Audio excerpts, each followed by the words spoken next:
नमस्ते दोस्तों, Indic divine channel पे आप सभी को स्वागत है। दोस्तों, आज की वीडियो उन लोगों के लिए जिनकी घर में बेटी हैं। शास्त्र कहते हैं बेटा भाग्य से मिलता है, परंतु बेटी सौभाग्य से ही मिलती है। लेकिन आज भी हमारे समाज में लोग पहली संतान के रूप में बेटे को ही चाहते हैं। जिनके घर में बेटा नहीं होता, सिर्फ बेटियां पैदा होती है, उनके तो सगे संबंधी से लेकर आस पड़ोसी तक चांस मिलते ही बात बात में यह एहसास दिलाते हैं कि तुम्हारा नसीब ही खराब है जो एक बेटा नहीं मिला जो इस वंश को आगे बढ़ा सके, अपने पितरों का श्राद्ध तर्पण करके उद्धार कर सके। दोस्तों, आज की युग में भी यही सोच समाज में बरकरार है।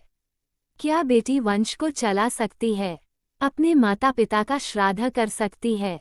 ऐसी ही अनेकों सवाल हर बेटी के माता पिता के मन में होती है।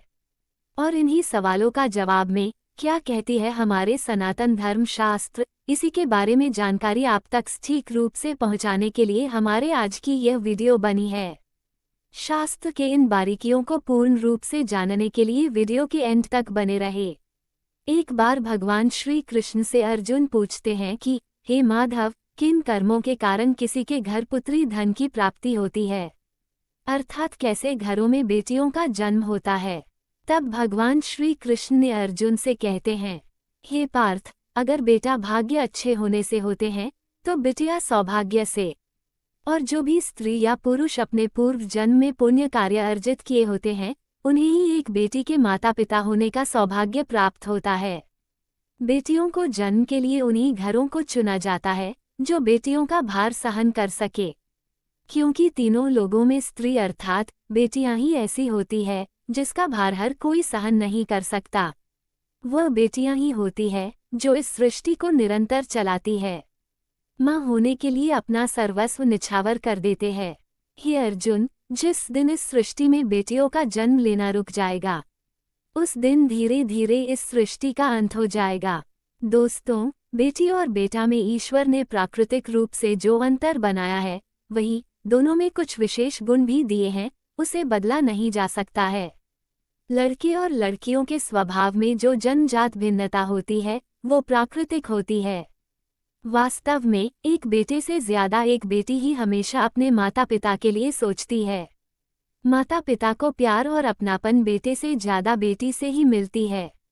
परंतु जब बात पिता के वंश को आगे बढ़ाने की आती है तो हमेशा से ही यह बात सुनाई देती आ रही है कि वंश चलाने के लिए केवल बेटे ही चाहिए।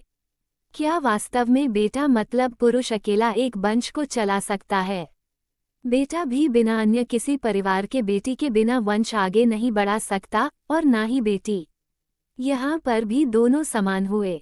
माता पिता से गुणसूत्र और जीन्स बेटे बेटी को एक समान मिलते हैं। लड़की की शादी हो जाने से उसके खून में या उसके जेनेटिक मेकअप में कोई बदलाव नहीं होता। नाम और गोत्र बदलो न बदलो, बेटी अपने माँ बाप का वंश उतना ही आगे बढ़ती है जितना कि बेटा। केवल पिता के या केवल माता की संतान हो ही नहीं सकती, तो बेटियां वंश आगे जरूर बढ़ाती है। बच्चे का पिता कौन है इस पर विवाद हो सकता है, पर माता कौन है ये बात निर्विवाद होती है। केवल नाम चलाने के लिए बच्चे गोद लिए जाते हैं तो क्या वह वंश चल रहा है? नहीं, वो खंडित हो चुका है, केवल नाम चल रहा है। प्राचीन काल से भारत देश में दो तरह की वंश परंपराओं का उल्लेख मिलता है, पिता की वंश परंपरा और मातृवंश परंपरा। मातृवंश परंपरा दक्षिण भारत में और पितृवंश परंपरा देश के अन्य भागों में देखने को मिलती है। केरल में भी कई जगह अभी भी माँ और बेटी से वंश चलता है, वह लोग भी सनातन धर्म के ही है। अब अगर बात करें सृष्टि के पहले चरण की, तो देखा जाता है कि पुराणों के अनुसार ब्रह्मा जी ने अपने मानस पुत्रों में कई ऋषियों की उत्पत्ति की, जिसके बाद मैथुनी सृष्टि का आरंभ हुआ। प्रजापति दक्ष की 13 पुत्रियों के पति बने कश्यप ऋषि और उन्हीं से देव, दानव, नाग, पक्षी कुल एवं और भी सारी प्राणी कुल की उत्पत्ति हुई। और ये देव, दानव, नाग सभी अपने अपने माता के नाम से ही परिचित हैं, भले ही महर्षि कश्यप सभी के पिता है। अब बात करते हैं वैदिक काल में पुत्री की महत्व की, तो देखा जाता है वैदिक काल में बेटी का जन्म बेहद शुभ माना जाता था। महानिर्वाण तंत्र के मुताबिक एक लड़की को भी पूरी मेहनत और देखभाल के साथ पढ़ाना और पालन पोषण करना चाहिए। आज उपनयन संस्कार भले ही सिर्फ पुरुषों का होता हो, लेकिन वैदिक काल में अगर लड़कियां चाहें तो उनका भी उपनयन हो सकता था। उस वक्त गागी, खोना, रोमासा और अम्भरनी जैसी विद्वान लड़कियां हुईं, जिन्होंने वैदिक पाठ का रास्ता चुना, ब्रह्मवादिनी कहलाईं। जिन्होंने शादी के लिए पढ़ाई बंद कर दी, वो सद्योवधू कहलाईं। उस वक्त लड़के और लड़कियों का साथ में पढ़ने का चलन था। चारों वेदों में नारी से जुड़े सैकड़ों मंत्र हैं। ऋग्वेद में 24 और यजुर्वेद में 5 विदुषियों का उल्लेख है। इसी प्रकार ऋग्वेद में नारी विषयक 422 मंत्र हैं। वैदिक ग्रंथों से पता चलता है कि उस वक्त महिलाओं को समाज में ऊंचा स्थान प्राप्त था। वैदिक काल में कन्या विवाह और प्रौढ़ विवाह दोनों तरह का चलन था। इसके अलावा स्वयंवर का भी रिवाज था, जहां राजघराने की लड़कियों को अपना पति चुनने का अधिकार था। शादी के बाद लड़की गृहिणी कहलाती थी। सभी तरह के धार्मिक अनुष्ठानों में पत्नी को बराबर अधिकार प्राप्त थे। अर्थात वैदिक युग में कन्या को शिक्षा के साथ साथ विवाह करने या न करने तथा अपना घर चुनने का अधिकार एवं स्वतंत्रता प्राप्त थी। नवविवाहित पत्नी का परिवार में अत्यंत सम्मानित स्थान था। ऋग्वेद में ससुराल में पत्नी के साम्राज्य होने की कामना की गई है। साथ ही घर में दैनिक प्रबंध में उसके विचारों को महत्वपूर्ण स्थान दिया जाता था। राजनीतिक क्षेत्र में भी विदुषियों के मत को काफी महत्व दिया जाता था। ऋग्वेद के प्रारंभिक श्लोकों में बिना भाई के बहन का पिता की संपत्ति में हिस्सा स्वीकार किया गया है। ऋग्वेद 3:31 में कहा गया है कि पुत्रों की ही भांति पुत्री भी अपने पिता की संपत्ति में समान रूप से उत्तराधिकारी है। इसके साथ ही वैदिक कालीन स्त्रियों को पुरुषों के समान धार्मिक अधिकार प्राप्त थे। पुत्र की भांति पुत्री को भी उपनयन, शिक्षा एवं यज्ञादि का अधिकार था। कन्याओं को लड़कों के समान पुत्री जन्म के भी उतने ही उत्सुक थे जितने की पुत्र जन्म के।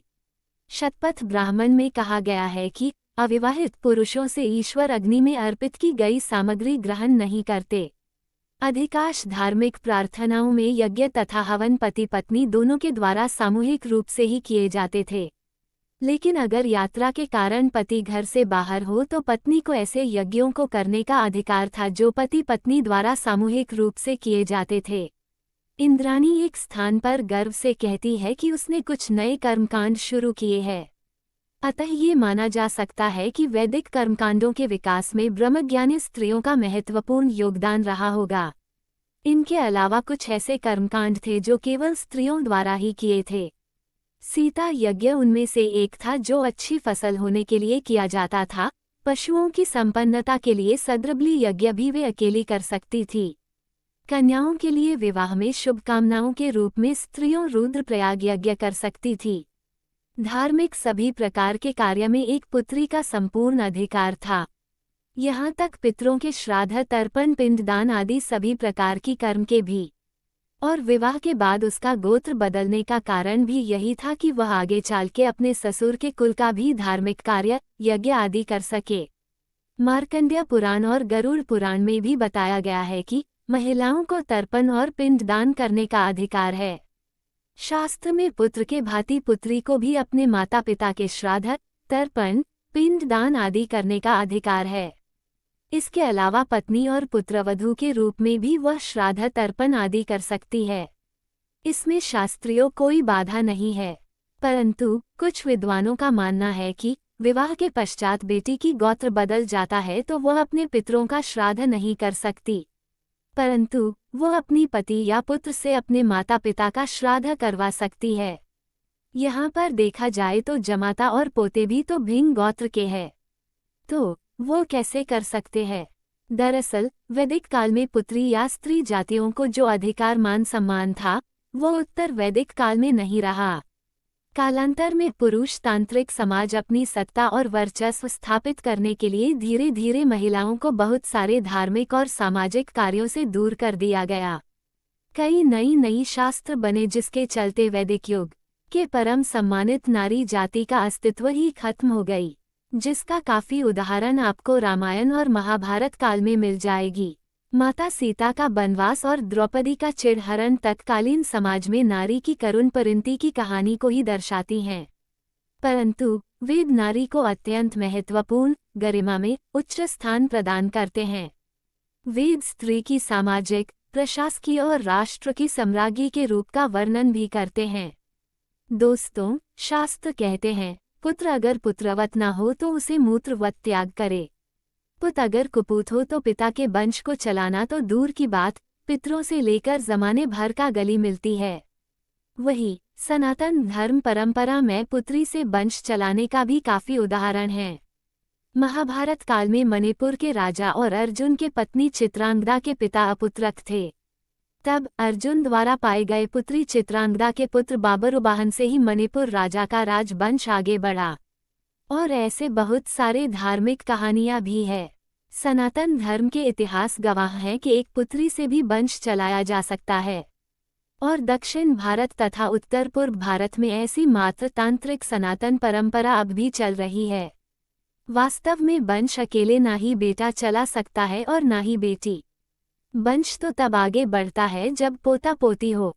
दोस्तों, वेद सनातन धर्म का आदि धर्म ग्रंथ है और एक सच्चे सनातनी को हमेशा वेद निर्देशों का पालन करना चाहिए। कालांतर में भारत भूमि पर अनेकों प्रकार राजनीतिक तथा सामाजिक उतार चढ़ाव आए। कुल मिलाकर 900 साल तक भारतवर्ष पराधीन था। उस वक्त हमारे शास्त्रों का भी काफी अपव्याख्या हुई, जैसे सतीदाह, बाल विवाह, विधवा का मस्तक मुंडन आदि।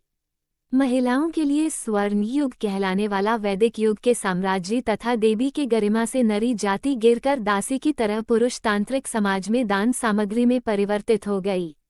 जहां वैदिक काल में कन्याओं का विवाह के वक्त आदान किया जाता था, वहां उत्तर वैदिक काल किसी सामग्री की तरह वह दान होने लगी।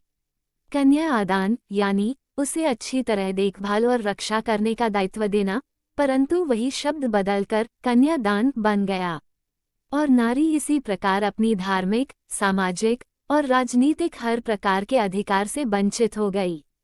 दोस्तों, आज की जानकारी यही तक। आशा करते हैं आपके मन में उठने वाली वह सवाल, क्या बेटी वंश चला सकती हैं? इसका जवाब आपको मिल चुका होगा। वीडियो अगर आपको अच्छी लगी हो तो एक लाइक करके चैनल को सब्सक्राइब कर लीजिए। धन्यवाद।